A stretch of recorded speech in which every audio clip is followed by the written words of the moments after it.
Previous வீடியோவில் question 8 பார்த்தோம்.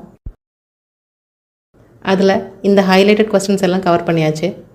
In this video, union of recursively enumerable is recursively enumerable. இந்த theorem பார்க்கலாம். Question என்ன கேட்டிருக்காங்கன்னா, find the following languages are recursively enumerable.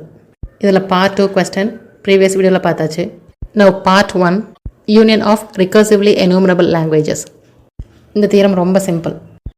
Theorem statement பாருங்க. The class of RE languages is closed under union operation. RE language union பண்ணால் திரும்ப RE வருமானு கேட்டிருக்காங்க. Answer கண்டிப்பாக வரும். If L1 and L2 are RE languages, then L1 union L2 is also RE. L1 and L2னு already RE languages இருக்குது. Now இந்த லாங்குவேஜோட union L1 union L2 இதுவும் RE language தான். ப்ரூஃப் பாருங்கள். Since L1 and L2 are RE, L1ம் L2வும் REன்னு already கொடுத்துருக்காங்க. There exist Turing machine M1 and M2. L1 accept பண்ண ஒரு மிஷின் M1 இருக்கும், L2வை அக்செப்ட் பண்ண இன்னொரு மிஷின் M2ன்னு இருக்கும். கன்ஸ்ட்ரக்ஷன் பாருங்கள். We construct a new Turing machine M. இப்போ நம்ம புதுசாக ஒரு மிஷின் M க்ரியேட் பண்ணுறோம். எதுக்குன்னா to recognise L1 union L2.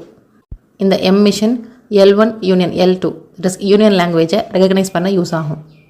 இங்கே ஸ்ட்ராட்டஜி என்னென்னா, machine M takes input W, that is machine Mக்கு ஒரு input string W கொடுப்போம், and it simulates both M1 and M2 in parallel. அப்போ மிஷின் M1ஐயும் ரன் பண்ணோம், M2வையும் run பண்ணோம். ரெண்டையும் சேம் டைமில் that is parallel சிமுலேட் பண்ணோம். ஒர்க்கிங் லாஜிக் இதில் 3 கேஸ் இருக்குது. கேஸ் 1 and 2 என்ன எக்ஸ்பிளைன் பண்ணோன்னா, when the string belongs to the union, whereas in case 3 when string does not belong to the union. Case 1 and 2 string unionல இருக்குன்ற சிச்சுவேஷனை மட்டும் cover பண்ணோம், whereas case 3 string unionல இல்லைன்னா என்னன்னு சொல்லும். first case 1 பாருங்க. if M1 accepts W, that is M1 input W accept பண்ணா W is in L1, which means W belongs to L1 union L2. therefore W L1ல இருந்தாலே போதும், யூனியனில் கண்டிப்பாக இருக்கும். and thus M accepts. so final mission M accept பண்ணும். case 2, if M2 accepts W, M2 input W accept பண்ணா W is in L2, which means W is in L1 union L2. W L2ல இருந்தாலே போதும், யூனியன்லையும் கண்டிப்பாக இருக்கும். thus M accepts.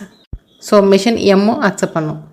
Now case 3, if M1 and M2 loop or reject, M1 and M2 ரெண்டும் reject பண்ணா இல்லை loop ஆனா, then W is not in L1 union L2.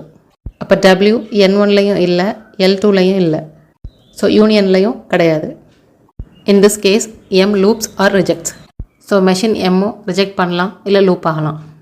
therefore conclusion என்னென்னா, since M accepts every string W in L1 union L2, union லாங்குவேஜில் இருக்கிற எல்லா ஸ்ட்ரிங்ஸும் M accept பண்ணுது, and loops for strings not in the language.